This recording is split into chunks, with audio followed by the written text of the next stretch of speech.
नमस्ते बच्चों, online teaching में Shrimati RS. Kalaria primary school में मैं कनक थान की आप सबका हार्दिक स्वागत करती हूँ। अब सेमेस्टर 2 का अभ्यास हमें करना है। सेमेस्टर 2 कक्षा 7 विषय हिंदी में आज हम पाठ जो पहला है, जो कविता है बेटी, उसके बारे में बात करेंगे। तो बेटी यानी एक लड़की की बात की गई है। हमारे समाज में जो बेटी का दर्जा है उनके बारे में बताया है। बेटी है, उनकी इच्छाएं क्या है, उनके बारे में समझाया गया है। तो हमारे समाज में जो प्रगति हुई है उसमें नारी का भी जो कुछ हिस्सा है, नारी है, वो भी समाज को आगे ला सकती है। किस तरह वो अपने कार्यों से समाज में कार्यशील रहती है और उनकी इच्छाएं क्या है, उनके बारे में यहाँ समझाया गया है कि पढ़ लिख कर तरक्की करना एवं दुनिया में उजियारा फैलाने में नारी कभी पीछे हट करती नहीं है और कभी पीछे रहती भी नहीं है। वह खुद स्वाभिमान से जीकर स्वनिर्भर बन सकती है। वह सम्मान की अधिकारिणी है। ऐसे कार्य करने पर वह सम्मान की अधिकारिणी है, यानी कि उसे सम्मान मिलना चाहिए। समाज व राष्ट्र को उन्नति में, समाज और राष्ट्र की उन्नति में नारी का जो योगदान है वो बहुत ही महत्वपूर्ण है। पहले के ज़माने में नारी है वो पढ़ती नहीं थी, इसीलिए वो पीछे रहती थी। पर आज के ज़माने में नारी है वो किसी से भी पीछे नहीं है, वो कोई भी कार्य कर सकती है। तो इसी तरह हर व्यक्ति, हर नारी को शिक्षा पाने का अधिकार है और शिक्षा से ही महत्वपूर्ण योगदान हम हमारे जीवन में दे सकती है। उसका महत्व इस कविता में समझाया गया है। प्रस्तुत कविता में जो एक लड़की है, बेटी है, उसकी इच्छाएं क्या क्या है, उसकी आशाएं जो है वो क्या क्या करना चाहती है, उसको समझाया गया है। तो पहले हम उनके शब्दार्थ देख लेते हैं। तो शब्दार्थ में पहला शब्द है सहारा। सहारा यानी आश्रय या आधार कह सकते हैं। गगन यानी नभ, आकाश, जो भी कहना है वो कह सकते हैं।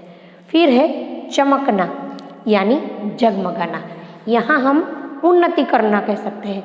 जगमगाना यानी तारे भी जगमगाते हैं, सूरज भी जगमगाते हैं, पर इस कविता में उन्नति करने की बात की गई है।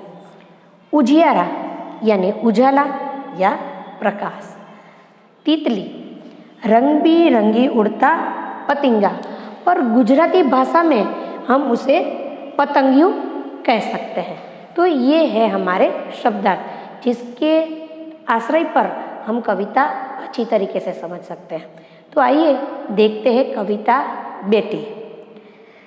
बेटियों को तो बहुत ही समझने की ज़रूरत है। आपकी आशाएं भी इसी बेटी की तरह उच्च होनी चाहिए। हमारे इरादे, हमारे हौसले मजबूत हो तो हम कोई भी कार्य कर सकते हैं, ये यहाँ समझाया है। देखना इस काव्य में जो बेटी है वो क्या क्या करना चाहती है और उसकी इच्छाएं क्या क्या है। बेटी हूँ मैं बेटी, मैं तारा बनूंगी, तारा बनूंगी, सहारा बनूंगी।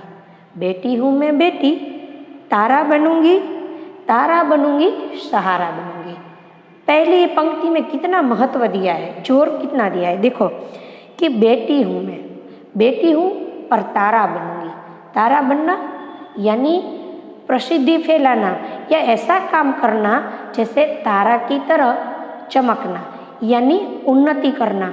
वो इतनी उन्नति करना चाहती है कि जैसे आकाश में तारा चमकता है तो हम सब उस पर ध्यान देते हैं ना कि बहुत जगमगा रहा है, तो वैसे ही सारे लोगों में उसकी बोलबाला हो, वो यह देखना चाहती है, वो ऐसा काम करना चाहती है अपने जीवन में ताकि समाज के सारे लोग उसकी प्रशंसा करें।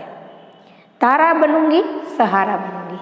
तो तारा तो बनेगी पर ऐसे ही चमकना नहीं चाहती, वो किसी का सहारा भी बनना चाहती है। कि कई बार हम देखते हैं कि बड़े पैसे वाले लोग और बड़े नाम वाले लोग किसी को काम में नहीं आते। तो यहाँ बेटी है वो तारा तो बनना चाहती है और किसी का सहारा भी बनना चाहती है। किसी को सहारा देकर उसके भी जीवन में रोशनी फैलाना चाहती है। तो आगे देखते हैं, गगन पे चमके चंदा, मैं धरती पे चमकूंगी। गगन यानी आकाश या नभ, उसमें चांद चमकता है, वैसे ही वो खुद धरती पे चमकना चाहती है कि वो ऐसे काम करे जो प्रगतिशील हो, कार्यशील बनना चाहती है कि उसके कार्य की सुवास इतनी महके कि जैसे आकाश में चांद चमकता है, वैसे ही वो अपने कार्यों के द्वारा अपना नाम जगमगाना चाहती है। सहारा तो बनना चाहती है, चांद भी जैसे चमकना भी चाहती है। धरती पे चमकूंगी, मैं उजियारा करूंगी। धरती पे चमकना यानी चमकना नहीं है, पर वो ऐसे कार्य धरती पे रहकर भी ऐसे कार्य करना चाहती है, यानी दूसरों का सहारा बनना चाहती है। दुखियों के दुख दूर करना, ऐसे कार्य करना कि जिसको सहायता मिले। हम भी बच्चों ऐसा काम कर सकते हैं, कोई निराधार हो, बेसहारा हो, उसका सहारा बनना जीवन में रोशनी फैलाने जैसा काम है। यानी आप भी ऐसे काम कर सकते हैं। एग्जाम्पल के तौर पे कोई अंधा है तो उसे रास्ता पार करने में मदद करना, गरीबों को अपने जो कपड़े हैं वो दे सकते हैं, या आप पैसे वाले हो तो अपने नीचे वाले लोगों के यानी आपसे उतरती कक्षा के लोग हैं उसका ध्यान रखना, और किसी के साथ भेदभाव वाला व्यवहार ना करना, ये भी एक सहायता ही है। तो ऐसे भी हम सहाय कर सकते हैं कि किसी को नीचा दिखाना नहीं है या सबकी समान दर्जे पे रखना, ये भी एक महान काम है। तो आप भी ऐसे काम कर सकते हैं। फिर है, धरती पे चमकूंगी, मैं उजियारा करूंगी, बेटी हूँ मैं बेटी। यहाँ जो पहली पंक्तियाँ हैं, पहला जो काव्य पंक्ति है वो यहाँ पूरी होती है। दूसरी पंक्तियाँ देखते हैं, पढ़ूंगी लिखूंगी, मैं मेहनत करूंगी, अपने पाँव पर चलकर मैं दुनिया को देखूंगी, पढ़ लिख कर मैं मेहनत करूंगी। देखो, शिक्षा के बिना हमारा कोई महत्व नहीं है। शिक्षा से ही हम हमारा जीवन है वो उसका उद्धार कर सकते हैं। हमारे जीवन में महत्वपूर्ण कार्य हम शिक्षा के द्वारा कर सकते हैं। अनपढ़ रहकर हम कोई भी कार्य कर सकते नहीं, पर पढ़ लिख कर मेहनत भी करनी है, उसमें मेहनत होती है। तो बच्चों, पढ़ाई से भागना नहीं है, मेहनत से भागना नहीं है। ये यहाँ एक बेटी सिखाती है कि पढ़ लिख कर मैं मेहनत करूँगी। पढ़कर लिख कर हमें मेहनत करनी है। मेहनत के फल मीठे होते हैं। जैसे कहावत है ना, परिश्रम के बिना कुछ नहीं है, तो परिश्रम ही पारसमणि है, ऐसी भी कहावत है। तो ये चरितार्थ करना चाहती है बेटी। अपने पाँव चलकर मैं दुनिया को देखूंगी, यानी पाँव पर चलना यानी चलकर जाना ये नहीं, वो अपने पाँव पर चलना यानी आत्मनिर्भर बनना, खुद पर यानी अपने काम खुद करना, ये भी आत्मनिर्भर है। या अपने खर्चे खुद उठाना यानी कमाई करना, अपने बल पर आगे आना, वो भी कह सकते हैं। तो यहाँ बेटी है वो पढ़ लिख कर कुछ अपना नाम रोशन करके प्रगति करके वो अपने पाँव पर खड़े रहना चाहती है। फिर दुनिया को देखूंगी यानी आत्मनिर्भर बनकर दुनिया को देखेगी, यानी दुनिया के जो रीति रिवाज है या अपना खर्चा है वो खुद उठाना चाहती है। इस तरह आत्मनिर्भर रहकर वो दुनिया में रहना चाहती है। वो किसी पर निर्भर रहना नहीं चाहती। किसी पर निर्भर रहकर हम अपनी जिंदगी है वो व्यतीत कर सकते नहीं हैं। तो कभी ना कभी तो मैं आत्मनिर्भर बनना ही है।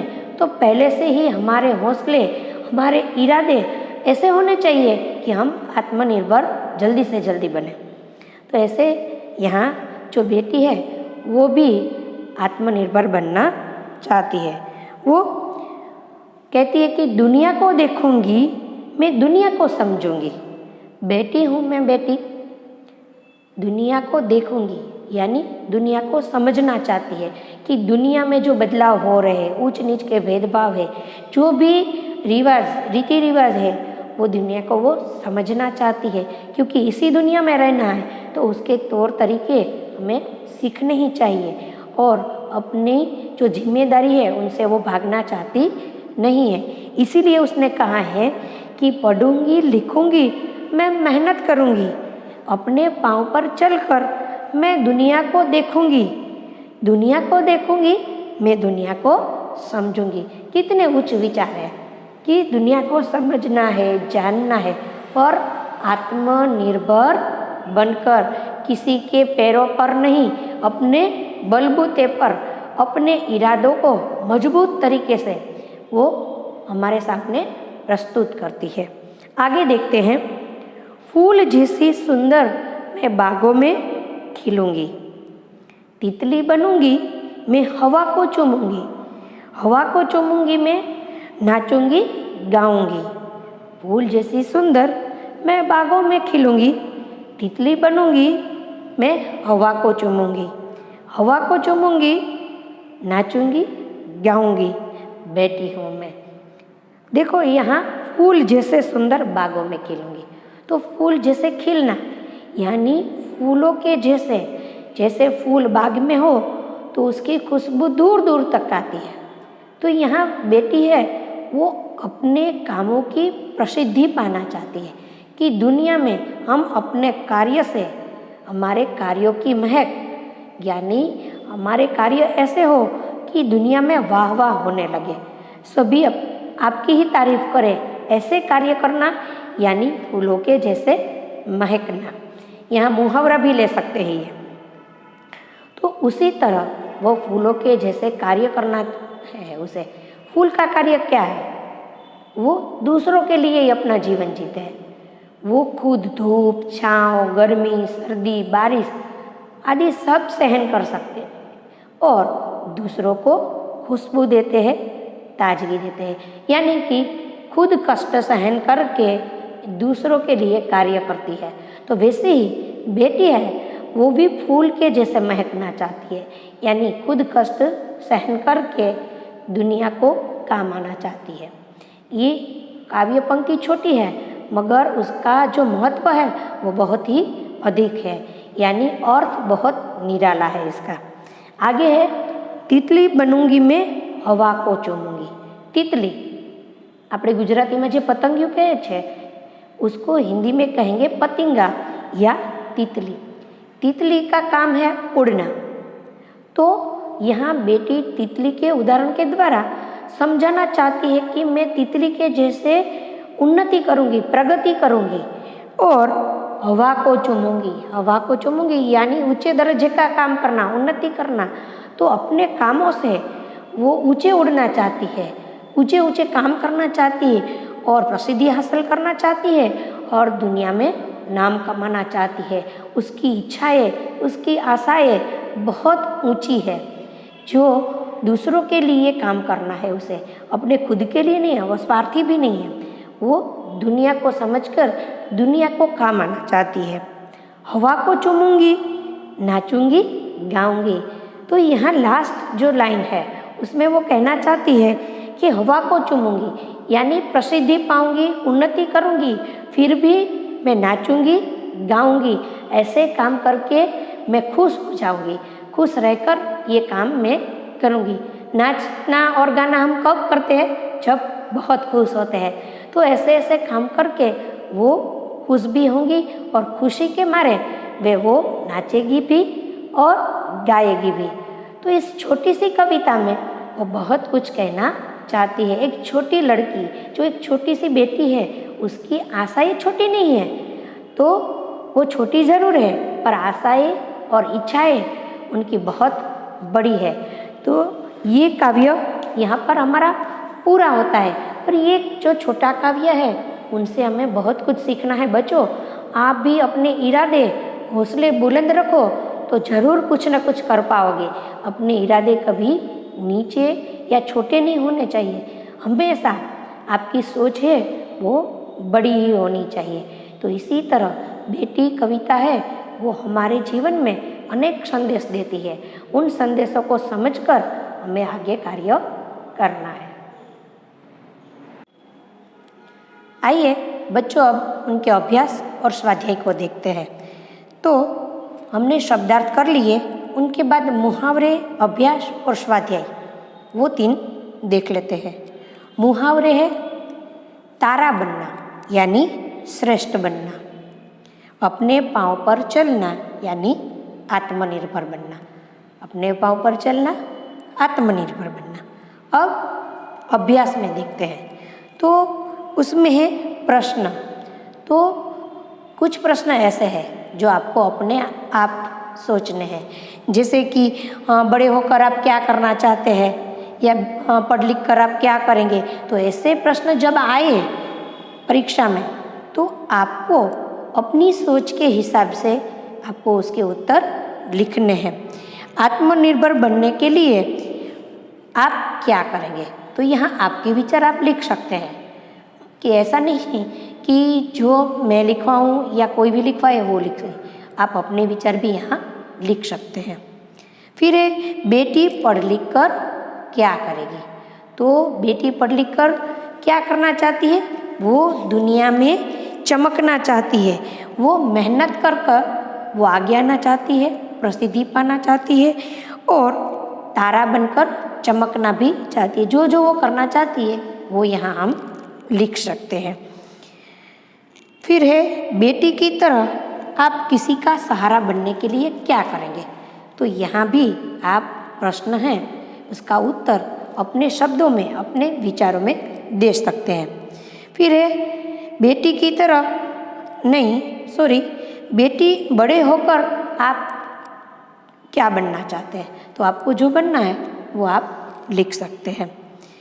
आप जीवन में क्या करना चाहते हैं, ये सारे प्रश्न जो है वो आपको अपने हिसाब से ही उसके उत्तर लिखने हैं।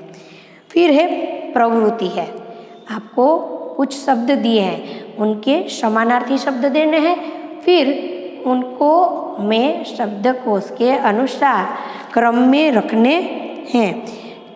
दिया है प्रश्न के बॉक्स में दिए गए शब्दों से उसके अर्थ शब्दकोश में से ढूंढकर शब्दकोश के क्रम में रखिए। तो पहला शब्द है मिसाल। तो मिसाल का समानार्थी शब्द या उनका अर्थ उदाहरण, मिसाल उदाहरण।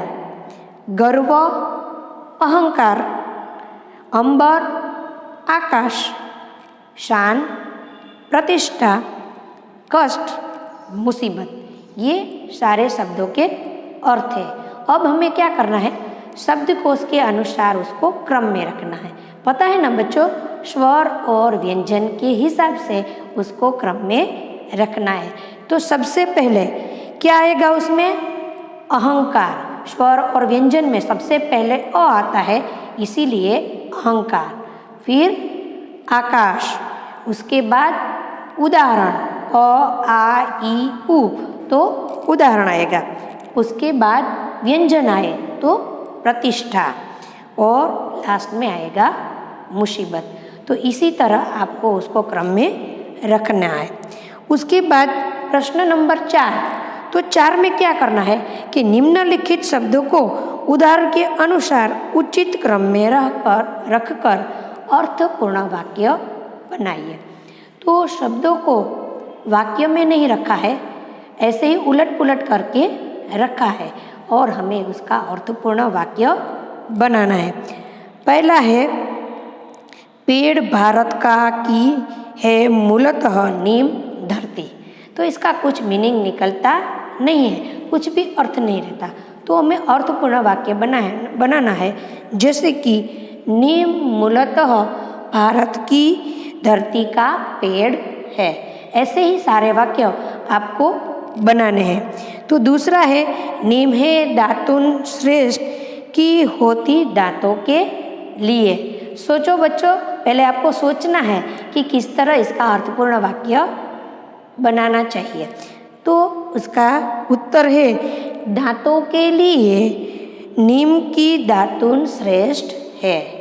दांतों के लिए नीम की दातुन श्रेष्ठ है। ऐसे ही सारे वाक्य है, वो आपको थोड़ा सोचकर अपने आप बनाना चाहिए। तीसरा है दिया जलाकर दिया रख में आंगन, यानी कि दिया जलाकर आंगन में रख दिया। देखो यहाँ दिया शब्द 2 बार आया है, पर दोनों का अर्थ अलग अलग है। दिया यानी दीपक और दिया यानी मैंने आपको कुछ दिया।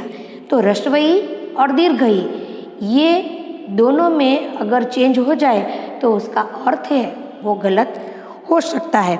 दीर्घई जब हो तब दिया का अर्थ दीपक होता है और ह्रस्वई हो तो कुछ देने का अर्थ होता है, ये आपको याद रखना है।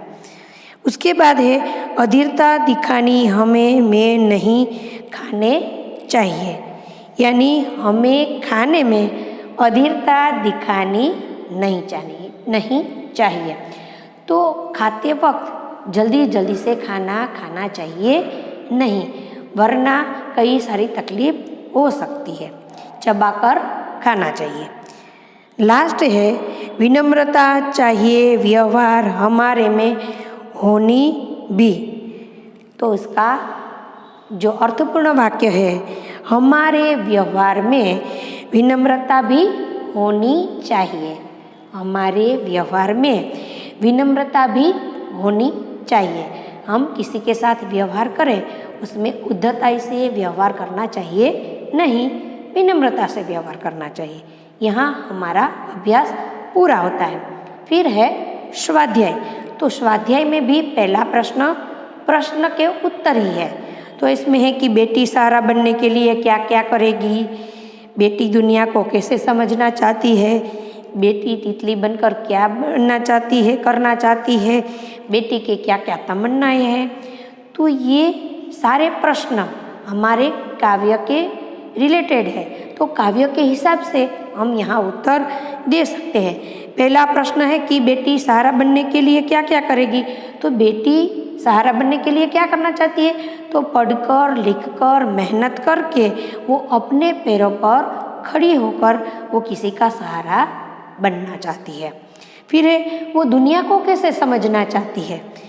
तो वो पढ़ाई करेगी, लिखाई करेगी, फिर अपने बुद्धि का विकास करेगी और अपने बुद्धि के द्वारा वो दुनिया के व्यवहारों को समझेगी और इसी तरह वो दुनिया को समझना चाहती है। थोड़ा अपने विचार से भी यहाँ आप लिख सकते हैं कि वो किस तरह दुनिया को समझेगी।